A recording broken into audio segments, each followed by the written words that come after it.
This is DW News Africa. Coming up on the show, the discovery of Nigeria's largest ever methamphetamine laboratory.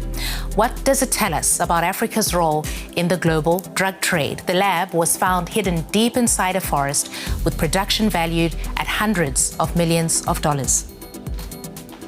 Behind me, you can see some of the machines that were used to process the drugs. We have been told not to get too close to them because toxic chemicals are still stored inside, and I can perceive an unpleasant metallic odor in the air. And with Women's AFCON underway in Morocco, we visit the football academy that has produced some of Nigeria's best female soccer stars. They are an inspiration to the young girls who want to follow their path. For many of these girls, this is exactly where big dreams begin, on the football field. Some of Nigeria's top women's players have come through the ranks, playing right here on this very pitch, and still visit often. And so for the players here, they don't have to look too far off.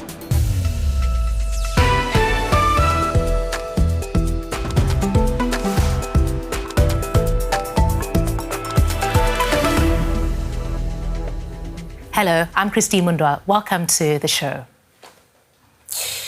What does the discovery of Nigeria's largest ever methamphetamine laboratory tell us about the changing nature of the global drug trade? Well, the facility, uncovered in May, led to the arrest of 10 suspects. They included 3 Mexican nationals. Now, the case is raising questions about whether international drug cartels are expanding their footprint in West Africa and whether they could have broader security implications, including possible links with insurgents and bandits operating in northern Nigeria. Now, we begin with the meth lab itself. Hidden deep inside a forest, investigators said they seized more than 2.5 tons of methamphetamine and the chemicals used to produce it. A haul, authorities say, could translate into hundreds of millions of euros or dollars worth of street doses. Now, the lab has since been dismantled. Our West Africa correspondent, Azizat Olaoluwa, will take us inside the alleged site of operations. And in an extraordinary court session, she joined court officials and investigators at the remote forest location where the facility was uncovered, gaining rare access to the evidence. Tucked away deep inside a forested area, this is the largest industrial-scale meth laboratory ever uncovered in the country. The National Drug Law Enforcement Agency, NDLEA, discovered it in Nigeria's southwest Ogun State. It was a tough journey to get to this meth lab, which is located deep inside a forest in the middle of nowhere, more than 2 hours' drive from Lagos. I have seen rows of industrial mixers, bags of caustic soda and large drums of chemicals. It was recently built, and we understand that the suspects were allegedly producing the first batch of drugs when they were arrested. 7 Nigerians and 3 Mexicans were arrested, and they have been charged. The agency said it seized more than 2.4 tons of chemicals, many of them volatile and highly poisonous. Behind me, you can see some of the machines that were used to process the drugs. We have been told not to get too close to them because toxic chemicals are still stored inside, and I can perceive an unpleasant metallic odor in the air. And the NDLEA also netted crystal meth worth more than 300 million euros. The volume of what was recovered here, that's enough to cause a lot of issues, public health issues, security challenges, not only in our country, Nigeria, but even in the sub-region. In a rare move, the NDLEA took the court officials, the suspects, and the media to the clandestine facility for a special court hearing. I'm sure the 3 Mexicans just right behind me, who have now been tagged suspects in the alleged production of large-scale meth in Nigeria, did not expect this moment will ever come in their lives. They have been brought back to the alleged scene of the crime, and a court hearing will take place here for the exhibits to be assessed and taken into evidence. The suspects have pleaded not guilty to all charges against them. The defendants are charged for being in possession of methamphetamine. But what the society is showing us today is the process of production, not production itself, not the end product.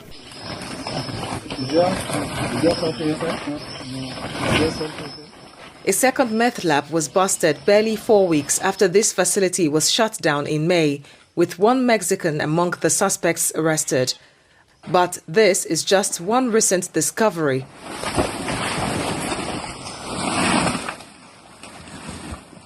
The NDLEA told DW it uncovered the first meth lab in 2016, evidencing early attempts to transfer production expertise to local partners. Since then, the agency has dismantled up to 30 of such labs in the country. This has raised concerns that transnational drug cartels from Latin America are turning Nigeria from a single transit route for drugs to a production hub for international markets. The latest World Drug Report by the United Nations Office on Drugs and Crime, UNODC, shows that meth production took root in West Africa in the early 2010s, particularly in Nigeria. It notes that meth from West and Central Africa mainly supplies other markets. The NDLEA says international drug cartels are now focused on setting up labs in the country's southwest, a region close to the seacoast. It's a challenge the agency has risen up to ensure that we don't allow them to have a hold, not only in the southwest, but in the entire country. Recently, the U.S. Africa Command's statement that there is a growing connection between international drug cartels and terrorism in West Africa indicates a multi-layered threat for Nigeria. The relationship between cartels and drug use and terrorism is very, very symbiotic. What they do is the terrorists give the cartels protection, while the cartels give the terrorists financing. We have porous borders. We have a large part of our forests ungoverned. We also have a situation where you have cheap labor. And once you see that, and also the transatlantic route for their shipping. The judge and prosecution have agreed that this crystal meth lab will be dismantled, but the concerns it raises are still present. Although authorities say they are intensifying the fight against organized criminal drug networks, one question remains unanswered. How many more clandestine facilities like this are operating undetected in Nigeria and elsewhere in the continent?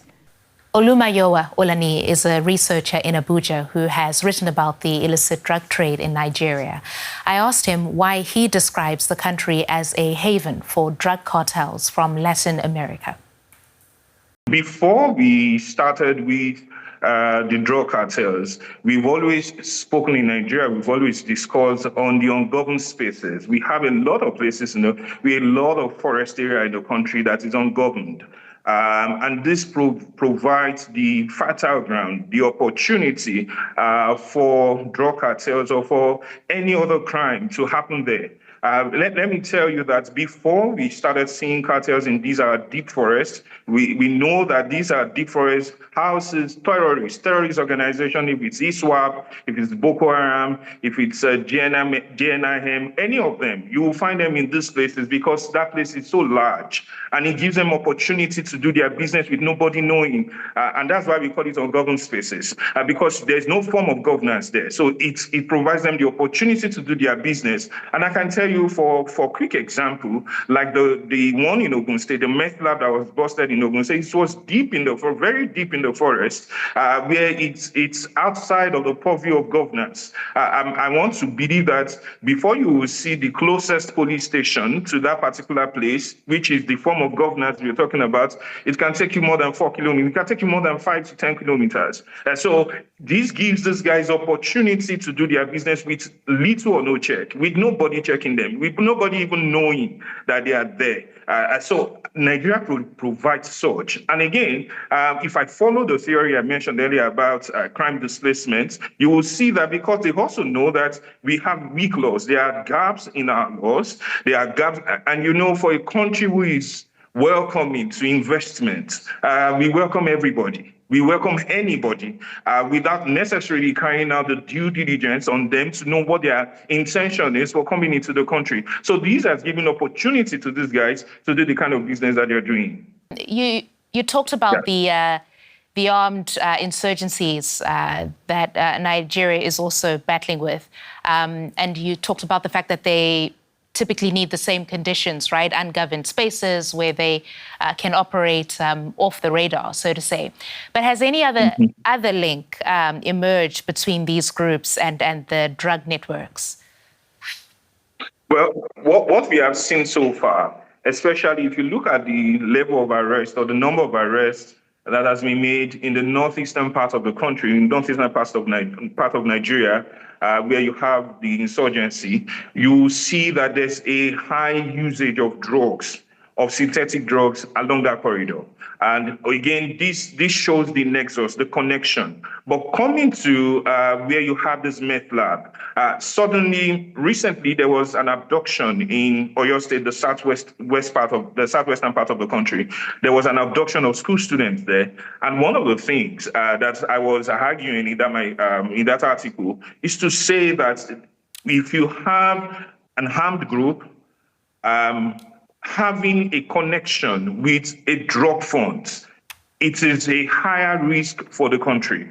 It poses a more severe danger to the very fragile security that we have in Nigeria. It's just as simple as that, because what you have now is that you have funds that these insurgents can use to buy ammunition, to buy weapons, that they can use to inflict pain on the country, like what we've been facing in the country for over a decade. So basically, it's to argue or it's to state that the connection between the two is there until the government, or unless the government finds something to do about it to ensure that that doesn't happen. And again, what we have seen so far, I'm trying to link something here. What we have seen before is that most of the insurgency or most of the crisis and terrorism that we have has been on the northern part of the country, but we have started to see a steady move towards the south, where this meth lab was actually busted. So again, what we are finding, or what we are confronting right now, is the possibility of having both the meth lab, the drug, and of course the insurgents merging together in that part of the country, and it's just going to be very catastrophic, more than whatever we have seen before in the past decade. So are the drugs fueling the conflict? Yes. Yes, it's a very heavy connector, the drug and, of course, the conflict. Most of the crimes, most of the atrocities that these guys have done so far in the country, it goes beyond the normal imagination. It beats imagination if you see the kind of atrocities that have been committed by these guys. And it would take somebody who is very high on such drugs, on meth, to do, or any kind of synthetic drugs whatsoever, to do those kind of things. And what you see, you can check online, you see so many arrests of dealers in tramadol, any of those products, which they take straight where these insurgents actually say, especially in the northeast of the country. So there's a very strong connector between drugs and the crisis that we have in the country. Right. And is there any indication of how many other crystal meth labs might be in Nigeria? We don't know. We don't know. But we know that there will be others. After the reported one in Ogun, there's Oyo in Ibarapa. There's another, not too far away from Oyo, is very close to Ogun. So there was another one that was busted in Ogun, not as big in terms of the size, not as big as that of Ogun, but it's there. And that simply shows that there could be other labs across the country. We've only seen these ones, and we are talking about these ones. I think the unique thing about the one in Ogun State, is because of the size, 2.4 ton. So it's the size. And you can imagine if a production of meth that can run to like 460 billion naira, like over 300 million US dollars, can be in a single location. You can just imagine the possibility of having such scattered across the country. And again, because of the other one, which was busted not too long after the one in Ogun State, in Oyo State, shows that there could be, the possibility is very high, the chances are there that there will be other labs across the country. Well, fascinating stuff. Oluma Yowa Olani, thanks so much for your insights there, helping us understand this particular development in Nigeria. We appreciate your time. Thank you so much.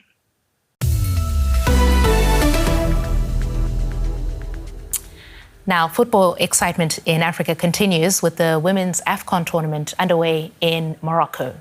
This follows the continent's impressive showing at the FIFA Men's World Cup. But in Nigeria, the country who are defending WAFCON champions and 10-time winners, young girls are dreaming big, hoping to follow in the footsteps of the nation's women's team. DW's Olisa Chukwumar explains more from Lagos. Honing their skills in the beautiful game and trying out new tricks on this pitch in Lagos, these young girls are hoping to become professional players in the future. Football is Nigeria's most popular sport, and girls are determined not to be left out of the action. For many of these girls, this is exactly where big dreams begin, on the football field. Some of Nigeria's top women's players have come through the ranks, playing right here on this very pitch, and still visit often. And so for the players here, they don't have to look too far off. My dream is to play football, that they'll know me in Africa, in America, in every world. I'll play it, that I'll become a star. That's my dream. I feel so excited whenever I'm watching Super Falcons football. And most of their players, I really love them. I really love the way they play. Like Monday Gift, Rashida Tajibade, I really love them, the way they play. They have confidence for football. When I watch Oladipo Shukurat, she makes me feel happy as the way she usually plays. I really love it. She makes me feel inspired that I need to work hard, more harder. Because they say the key to success is to work hard and put more effort. No pain, no gain. It is that dream that keeps them going here at the Robo Queens Academy. But there are many challenges, like the lack of financial support and very basic training facilities. You can imagine where we train. A team that has produced a lot of stars. Look at where we train. So there are so many things to talk about. But the dream is actualizing. At least we have produced a lot of players. But you know, in female football, it's a developmental thing. The money does not come the way people expect the money to come. It's just the glory that is going here and there. But we thank God. It's not easy. The academy has produced several players who have gone on to play for the country. They include 5 stars currently competing in the Women's African Cup of Nations in Morocco. One of them is Asisat Oshola, who has been Africa's best women's player 6 times. She says young girls who want to play football need female role models. I'm really happy that I get to have young kids across Africa looking up to me, especially where I grew up from, which is like Lagos State. You know, I train in Mushin. That's my grassroots team, FC Robo. So each time I'm home, I take my time to go there to train with the girls, to be around them. You know, just to just to be around them. You know, I enjoy being there basically because that's where I started from, and I enjoy seeing these kids as well. You know, growing.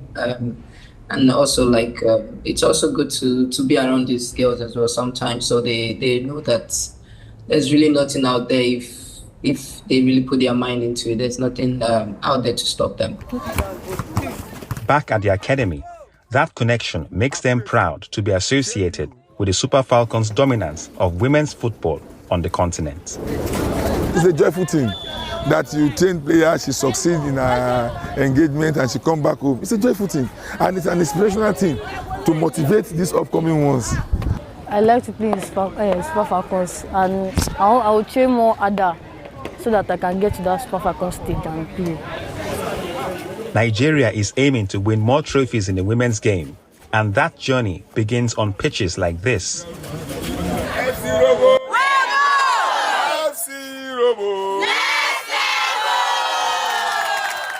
Underlining the aim of these young girls in love with the beautiful game.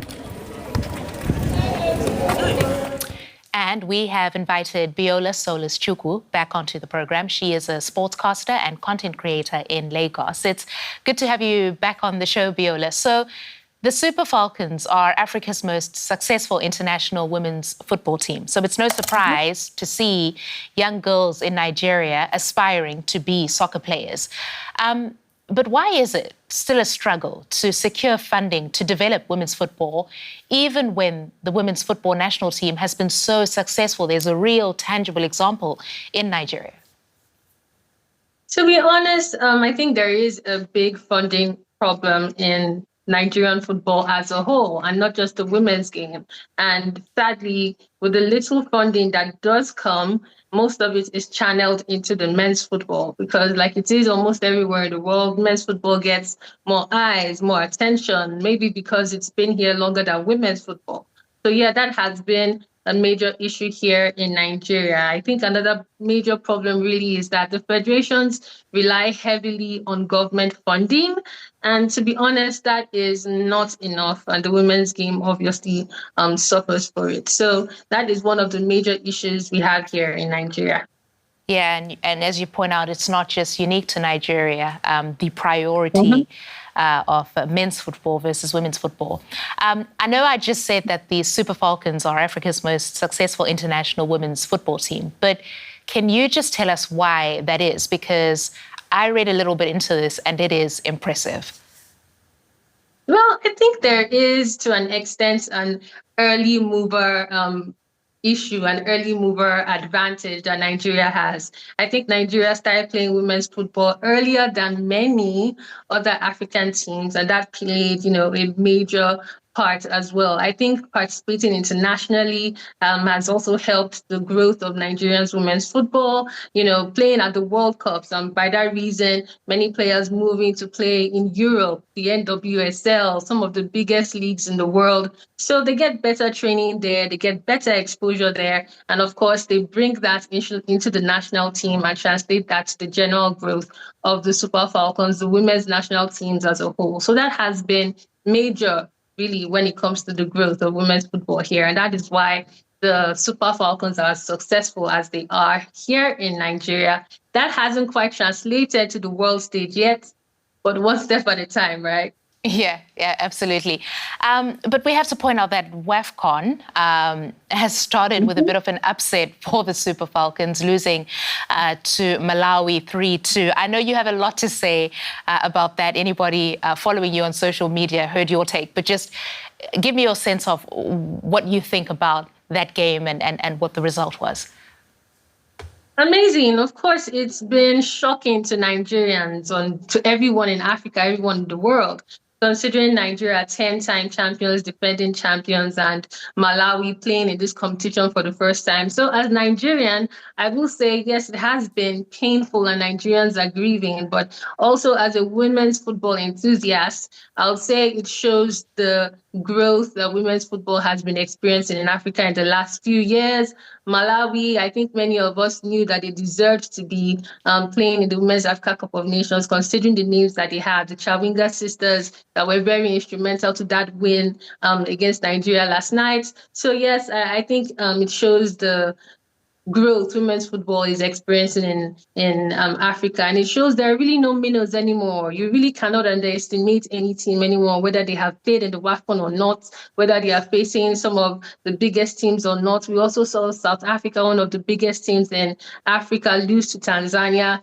That shows growth in women's football in Africa. And I guess one final one for you, Biola. I might be putting you in a tight spot, but I want to get your predictions. Who are the ones to watch this tournament? And I know your heart is probably with the Super Falcons, but if we were taking them off the table, who should we be looking at, and who do you have your money on?